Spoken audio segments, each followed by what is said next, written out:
सावलीला लिंपावं लागणार का विठुरायाला, तेही शेणाने. नागोजी आणि मनोरमाचा हट्ट. सखा माझा पांडुरंग या मालिकेची कहाणी खूपच इंटरेस्टिंग होताना दिसते. सखूवर रोजच नवीन संकट येताना दिसतंय, कधी नागोजी तर कधी मनोरमा. आणि या दोघांचा सामना करताना सखू दिसते तर नेहमीच तिच्या पाठीशी उभा राहतो विठुराया.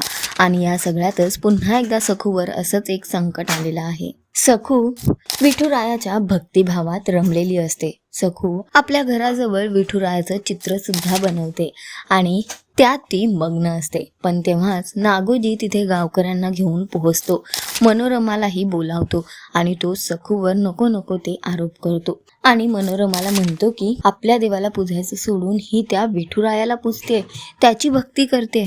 आणि हे ऐकल्यावर मात्र मनोरमाला खूप राग येतो. नागोजीच्या म्हणण्याप्रमाणे आता मनोरमा पुढचं पाऊल उचलते. ती म्हणते की सखू, ती शेणाची टोपली दिसते, त्या टोपलीतलं शेण घे आणि या शेणाने अख्ख्या तुझ्या या विठ्याला लिंपव म्हणून. तर सखू आता गावकरी, नागोजी आणि मनोरमा जसे म्हणतात तसं करायला तयार होते. ती अक्षरशः रडत असते, पण शेणात हात बुडवून ते शेण ती विठुरायाला लिंपण्यासाठी पुढे येते. आता बघणं फार महत्त्वाचं असणार आहे की सखूच्या भक्तीला विठुराया जागणार का आणि सखूपासून हा अनर्थ होण्यापासून थांबवणार का.